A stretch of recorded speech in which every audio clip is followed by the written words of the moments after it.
There are moments in life when the dream you held so close slips from your hands. Maybe it was a career you poured yourself into that suddenly vanished. Maybe it was a relationship you believed in with all your heart, only to be left with silence. Or a calling, a passion, a plan now lying in pieces at your feet, and it feels like something inside you broke when the dream broke. But I want to tell you something today. Those broken dreams are not wasted. They are not forgotten. They are not the end of your story. In fact, they may just be the beginning of a far greater story than you ever imagined. Because what is broken can be redeemed. What is lost can be restored. What was dead can rise again. We serve a God who specializes in resurrection. He doesn't just fix things. He makes them new. When your plans fall apart, He is building something stronger. When your expectations are shattered, He is preparing something higher. You may look at your life and see broken pieces, but He sees a masterpiece in the making. Sometimes it takes the breaking of a dream for the birth of a calling. Sometimes what you thought was your path was only the preparation for the path you were truly meant to walk. The closed door was not a punishment. It was protection. The detour was not random. It was redirection. There is nothing wasted in the hands of the Redeemer. You may ask, why did I have to go through that? Why did the dream have to die? And I would say, because the dream was too small. What you had in mind was good, but what He has in store is greater. The dream that broke was not the dream He was going to fulfill, but the one He would surpass. And here's the mystery. Sometimes your greatest ministry comes not from your success, but from your sorrow. Not from what you built, but from what broke. Because when you've walked through brokenness and come out with hope, you carry something real, something powerful, something that speaks to others walking through their own valleys. Redemption doesn't mean going back to what was. It means being lifted into what can now be something stronger, deeper, more meaningful. Your broken dreams are not graves. They are seeds. And when seeds fall to the ground, something must die for something greater to live. So don't throw away your confidence. Don't bury your hope. Don't think the story is over. He who began a good work in you will complete it. He is not finished with you. He's writing a new chapter, one filled with purpose, with power, with promise. The broken pieces of your life are in the hands of a master artist. And when He is finished, the picture will be more beautiful than if it had never been broken at all. Hold on. Trust the process. The dream may have been broken, but it is not beyond redemption. In His time and in His way, He will bring beauty from ashes, joy from mourning, and life from loss. This is not the end. It's the beginning of redemption. From shattered to sown. When broken dreams become seeds, when a dream breaks, it can feel like the world stops turning. Something you held close, poured your energy into, prayed over, and believed in, now lies fractured, seemingly lifeless. It could be a career that never took off, a relationship that didn't survive, a calling that faded in the face of circumstances. In that moment, it feels like failure, like defeat, like loss. But what if that breaking wasn't the end? What if it was the planting? There's a truth hidden in the very fabric of creation. Every great tree begins as a buried seed, and a seed must go into the ground. It must be covered in darkness, pressed by the soil, forgotten by the world before it ever grows. The breaking of the seed is not its death, it is its transformation. The shell must be cracked, the outer layer shattered, for the life inside to be released. So it is with your dreams. The dream you lost may have been only the shell. What seemed like failure was the breaking open of something deeper inside of you. You weren't buried, you were planted. What was broken was never the final version. It was only the starting place for something greater. Often it is the dream that dies that gives birth to the calling that lives. That career you thought would define your identity may have had to fall away so you could discover who you really are. That relationship that ended may have hurt, yes, but it may have prepared you to love better, deeper, more selflessly than you ever could before. That opportunity that passed you by may have kept you from settling for less than you were born for. We tend to think of broken dreams as wasted years, lost effort, empty sacrifice. But in the kingdom of God, nothing is wasted. The tears you cried watered the ground. The nights you prayed built roots. The surrender you gave prepared the soil. And though you may not see the fruit yet, the process is already at work beneath the surface. Sometimes it is only through the breaking that we are reformed. You become softer. Stronger in places that used to be weak. You become someone who can walk with others in their pain, who knows the valley and can guide others out of it. That's not weakness. That's power. And it's a kind of power that only comes through brokenness redeemed. What you thought was the end may be the very thing that opens the door to your beginning. The key is this: don't judge the dream in the season of the soil. Don't look at what's missing and believe that nothing is happening. A seed is most powerful when it's hidden, when its potential is still unseen. And just because you can't see it doesn't mean it's not growing. The greatest things in life often begin in silence, in darkness, and the mystery of transformation. So if you're standing in the middle of a broken dream today, don't lose heart. The ground is not a grave, it's a garden. Something is being planted, and in due season, if you stay faithful, if you keep trusting, that seed will push through the soil. That broken dream will give rise to a life you never imagined. Stronger, richer, and more beautiful than the one you lost. It's not over. It's only beginning. What broke you will one day bless you. What was buried will rise again. Broken dreams aren't the end. They are the seeds of something greater. Beauty from the ruins. Where God does his greatest work, there's something sacred about ruins. Not because of what they've lost, but because of what they can become. In our lives, we try to avoid ruin. We run from failure, from brokenness, from the wreckage of dreams and plans that didn't come to pass. But the truth is, your Redeemer does his greatest work not in the pristine, not in perfection, but in ruins. Look through the pages of Scripture and history, and you'll see this pattern over and over again. The temple in Jerusalem was once destroyed, left in rubble. But it was rebuilt, not only physically, but prophetically. That destruction pointed to something greater. What seemed like loss was a doorway into fulfillment. What was in ruins became the foundation for something eternal. In the same way, your ruins are not the disqualification of your destiny. They are the canvas on which the Redeemer paints something far more glorious than you could ever imagine. The world says, "You're finished." God says, "And now I can begin." The world says it's beyond repair. Heaven whispers it's ready for redemption. Why? Because ruins have no pride. Ruins don't pretend to be something they're not. They've already fallen, already been humbled, already laid bare. And that makes them the perfect place for the Redeemer's touch. Maybe your ruin came through betrayal. Maybe it came through loss. Maybe it was your own mistakes that brought everything down. But even then, even especially then, your Redeemer does not abandon the work of his hands. He is drawn to brokenness. He steps into the mess, not away from it. He rolls up his sleeves and begins the work of restoration, piece by piece, stone by stone. And here's the powerful part. He doesn't just rebuild what was. He builds better, stronger, holier. You may look at the ruins of your life and wish for what once was, but God is not interested in taking you backward. He's not restoring the old. He's creating something new, something rooted in grace, something you couldn't have built when things were going all right. But you must be willing to let him do it his way. Sometimes we want the Redeemer to rebuild our ruins exactly as they were before. Same relationships, same roles, same comfort zones. But he is too wise for that. He knows what was meant to last and what needed to fall. He knows the difference between what we want and what will truly bring life. So let him work. Trust the process. Don't be discouraged if it doesn't happen overnight.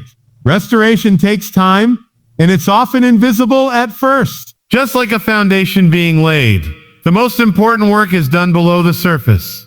Let him tear down what needs to go. Let him clear the debris. Because he's not just building back, he's building up. And while he works, you must walk in faith, not by what you see, but by what he's spoken. You are not defined by the rubble around you. You are defined by the hands that are shaping you. The hands that stretched out on a cross, the hands that broke the bread and calmed the storm, the hands that formed you in the womb are now reforming you in the fire. So if you're standing in the midst of ruins today, don't curse the dust. Don't mourn the loss forever. Instead, lift your eyes. The Redeemer is here. He's not afraid of the broken places. In fact, he seeks them out. Because when he restores, he doesn't just fix, he transforms. And what comes from your ruins will be more radiant, more enduring, and more filled with purpose than anything that stood before. Let him build when the dream dies. The story isn't over there as something especially painful about a dream that dies. It's not just a disappointment. It feels like a piece of your heart has been torn out, a vision of your future erased. Maybe it was a career you poured your life into, a relationship you prayed for, a calling you believed would unfold in a certain way. And now, all you're left with are questions. Why did it fall apart? Where was God in it? What do I do now? But let me remind you today, your broken dream is not your final chapter. The author of your life has not put his pen down. That chapter may have ended with pain, but the story is not over. The pages are still turning, and what he writes next can carry more beauty, more redemption, and more glory than anything you've lost. Look at Joseph in the scriptures. He had a dream. Literally, he saw himself lifted up, honored, used for greatness. But what followed? Betrayal by his brothers, slavery in Egypt, imprisonment for a crime he didn't commit. Every part of his dream seemed shattered. If you paused his story in the prison, you'd think it was over. You'd think the dream was dead. But that wasn't the final chapter. In time, God raised him up to be second only to Pharaoh. He used Joseph to save nations, to preserve life, and even to redeem the very brothers who hurt him. The dream wasn't destroyed. It was refined. It wasn't canceled. It was completed on God's terms, not man's. Maybe your dream looks buried right now. Maybe people told you it's over. But the God who brings dead things to life is not intimidated by broken dreams. In fact, he often does his best work with them. Sometimes the dream has to be broken so that the pride, the ego, the dependence on human strength can be broken with it. Then what's born again is something purer, deeper, more rooted in grace. And don't miss this. Sometimes it's not the dream that needed to come true, but the transformation that began in you. From the soil of pain grows the fruit of purpose. We don't always choose our pain, but we can choose what we do with it. Pain is the part of life we try hardest to avoid. Yet it often carries the greatest potential to birth something meaningful. What feels like suffering today may be the very ground in which your purpose is planted. Look at a seed. It must go into the soil, hidden, buried, pressed down, even broken open before life can emerge. If the seed remains untouched, it stays a seed. But when it's placed in the dirt, when it loses what it was, it becomes what it was always meant to be. In the same way, pain presses us down, buries us, breaks our sense of comfort and identity. But in that very place, something new can begin to grow. There are moments when your dreams break not to destroy you, but to build something stronger inside of you. That business that didn't succeed, it may have planted in you the drive to serve others in a deeper way. That relationship that ended, it may have carved out a space in your heart for healing, wholeness, and the ability to love more authentically. That closed door may be pointing you to the open gate God has prepared, but you'll only see it when you stop staring at what's gone. Sometimes we want resurrection without going through the grave, but it's in the soil of sorrow that joy is born. It's when you've lost everything you thought you needed that you find what you never knew you had. Resilience, dependence on God, empathy, and strength forged in the fire. Remember Moses? Obedient, so that he had a calling, a passion for justice. But after failing and fleeing into the wilderness, it seemed like his purpose was buried in the sands of Midian. For 40 years he was hidden, broken, humbled. What grew out of that wilderness was not a man full of himself. It was a man ready to lead others out of bondage. The wilderness was not a detour. It was a preparation. Some of the most powerful people didn't rise from comfort. They rose from pain. They didn't become strong because everything worked out. They became strong because things didn't, and they survived anyway. They held on to hope in a hopeless place. They chose to believe when belief made no sense. They walked through the fire, and the fire refined them instead of consuming them. If you're in a painful season right now, don't despise the soil, don't curse the dirt. What feels like death may actually be the beginning of birth. What feels like falling apart may be your breaking open. Don't rush to escape it. Learn from it. Grow in it. Let the tears water the seed. Let the silence teach you how to listen. Let the loss make room for something greater. God doesn't waste pain. Not one moment of it. In his hands, every scar can tell a story. Every wound can become a wellspring of compassion. Every heartbreak can become a bridge to someone else's healing. You might not see the fruit today, but the roots are growing deep. And in the right time, in the fullness of his time, what was hidden in the dark will come to light. The harvest will come, and you'll look back and say, that pain didn't destroy me, it grew me. So hold on. The soil of pain isn't the end. It's the beginning of purpose. Keep the faith, the seed is still alive. What is rejected by man is often chosen by God. There's a deep truth woven throughout all of Scripture, one that echoes through the stories of the broken, the abandoned, the forgotten. And it's this: what the world rejects, God often redeems. What people throw away, heaven calls valuable. The very pieces you thought were too shattered for purpose, those are the very parts God is waiting to restore. So many of us walk through life carrying the labels the world has put on us. Failure, unqualified, too late, not enough. We carry the weight of rejection as if someone else's opinion had the final word on our worth. But rejection is not the end of your story. It never was. Remember David? He was forgotten by his own father when the prophet came looking for the next king. Passed over, left out in the fields. But God didn't anoint the ones who looked the part. He chose the one nobody invited. That's what God does. He doesn't see as man sees. He looks into the heart. He calls what's hidden into the light. And he often picks the very one the world has already written off. Your broken dreams, those missed chances, the doors that slammed shut, the people who walked away may have left you feeling discarded. But God doesn't discard people. He redeems them. And redemption is more than just putting the pieces back together. It's making something new and even more beautiful than what existed before. If you've been dropped, let down, cast aside, take heart. You are not beyond restoration. In fact, you're exactly the kind of person God delights in raising up. The enemy wants you to believe that your story is over, that your failure disqualifies you. But in God's hands, your failure becomes the beginning of your testimony. He doesn't call the qualified. He qualifies the call. Think about the cross. It was the ultimate symbol of rejection, a place where criminals were discarded and hung in shame. But God took what was meant for death and turned it into the symbol of salvation.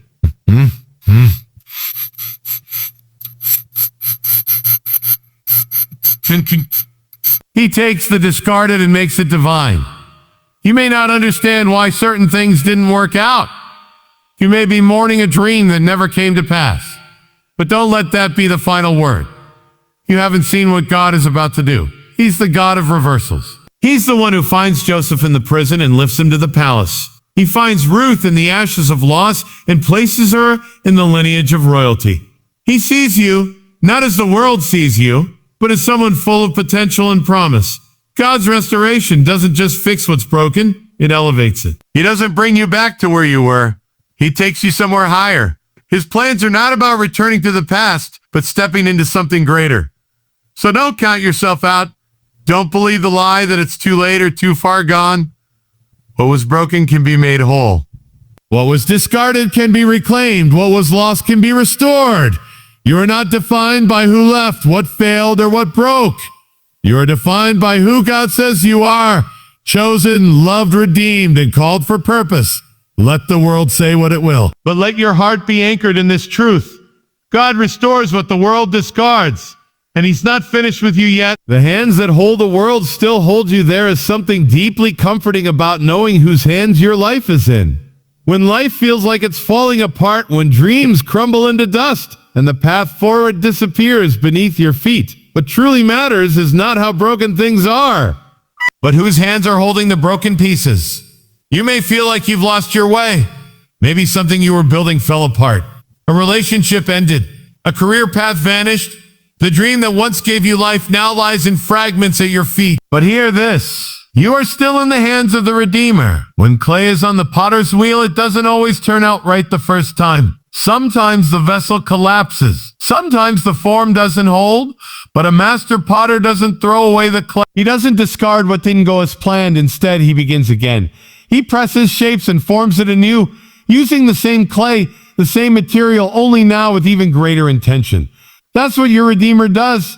You are still the clay in his hands. Your failure hasn't removed you from his plan. Your pain hasn't exiled you from his love.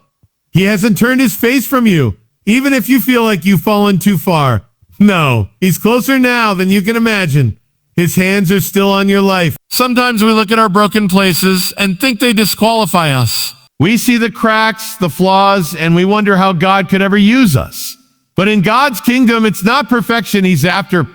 It's surrender. It's not the flawless vessel he seeks, but the one who will stay on the wheel and let him work again. Remember, the Redeemer doesn't just restore. He recreates. He transforms. He makes all things new. That includes you. That includes your past, your story, your wounds, your regrets. It all goes into the hands that were pierced for your redemption. When Jesus took the bread, he broke it before he multiplied it. Before the miracle came to break. Before the abundance came the surrender. So don't fear the breaking. Don't fear the places where you feel undone. Because God often brings the greatest miracles from the most broken places. You are still in his hands, not forgotten, not forsaken. And his hands don't shake. His grip doesn't loosen. You are not too far gone for his grace. You are not beyond his reach. No matter how far you've wandered, how much you've lost, or how heavy your heart feels, he has not let you go. When you realize you're still in the hands of the Redeemer, everything changes. Hope begins to rise again. Faith takes root again. Vision comes back into focus. Because if you're still in his hands, then your story isn't over. Your purpose isn't lost. Your best days aren't behind you. They're ahead of you. So let the Redeemer have your broken pieces. Let him take what was shattered and form it into something you never imagined. You don't have to understand the process. You just have to trust the hands. The same hands that flung the stars into space. The same hands that calmed the sea. The same hands that healed the sick and raised the dead. Those hands are still on your life. You are still in the hands of the Redeemer. And in those hands, nothing is wasted. Nothing is too broken. And nothing is impossible.